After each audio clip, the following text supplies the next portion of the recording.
Favela yang sualia ini lo tau chi namor kalau tu shalovin reita ilo tam chi namor hato ma Krista tu bela alin alo to kante ama tu lo diam tu ali patiam fa pa tu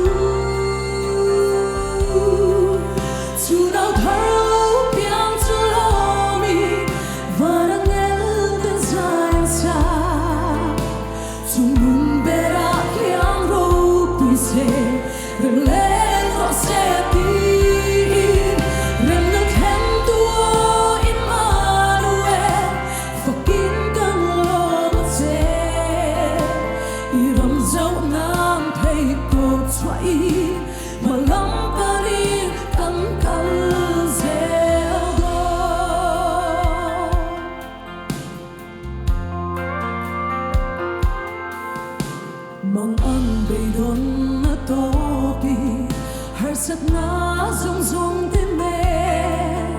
shong na tiếng reng te tuari lo kun fo to ma la Iswa Krista tu pang la Iswa ngai dam thei na tu ilung ngai na zong te la bo sa te hi adu asi